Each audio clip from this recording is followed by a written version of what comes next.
Welcome to today's lesson. Today we're going to learn about classification of semiconductor. We'll also learn about majority and minority carriers in semiconductor, p-n junction formation, and some basic properties of p-n junction. First of all, classification of semiconductor. Depending on purity, we can divide a semiconductive material into two types: intrinsic semiconductor and extrinsic semiconductor. Also, depending on the type of impurity, we can divide extrinsic semiconductors in two types: n-type material and p-type material. Okay, now we'll discuss elaborately about intrinsic and extrinsic semiconductor. If a semiconductor is in its pure form, then it will be known as intrinsic semiconductor. In intrinsic semiconductor, we have a little amount of electron-hole pair. So it has a little current carrying capability. To increase its current carrying capability, we can add some suitable impurity in it. Then it will be known as extrinsic semiconductor. In extrinsic semiconductor, as we have added some impurity, so now we will have a large number of electron-hole pair, and thus it has a high amount of current carrying capability. Okay. Now, depending on the type of impurity, we can divide this extrinsic semiconductor into n-type and p-type. Now we will learn the formation of n-type and p-type material. N-type semiconductor. Suppose we are adding some pentavalent impurities like arsenic or antimony, then it will create a n-type semiconductor. Suppose we have a silicon crystal and we are adding a small amount of arsenic into it. Then arsenic will create 4 covalent bond with its 4 outer shell electron with adjacent silicon atoms, and the 5th electron of arsenic will remain free.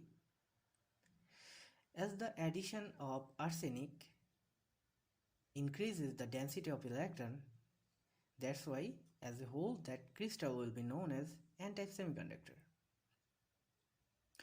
And in n-type semiconductor, these pentavalent impurities are known as donor impurity because they donate their extra electron to the crystal. Okay.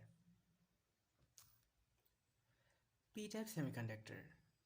If we provide trivalent impurities like gallium or indium into a pure semiconductor, then it will create a p-type semiconductor. Suppose we have a crystal of silicon atom. Now we are providing gallium into it. Then a gallium atom will create 3 covalent bond with adjacent 3 silicon atom, and the 4th covalent bond will be incomplete because in the 4th covalent bond gallium cannot contribute with an electron, so the place will be vacant, and that vacant place is known as hole. So addition of a small amount of gallium into a silicon crystal will increase the density of hole. That's why it is known as p-type or positive type semiconductor. In p-type semiconductor, these trivalent impurities are known as acceptor impurity because their created hole can accept electron from outside. And now we'll learn about the formation of p-n junction. Before we jump in the formation of p-n junction, we will have to know about majority and minority carriers in n-type and p-type material. As in n-type material, the density of electrons are lot more than hole, so electrons will be majority charge carrier and holes will be minority charge carrier for n-type material. And in p-type material, the density of holes are greater than electrons. So in p-type material, electron will be minority charge carriers and hole will be majority charge carriers. Formation of p-n junction. Previously, we have studied about n-type and p-type material, and now we are going to study about the first electronic switch, that is a p-n junction.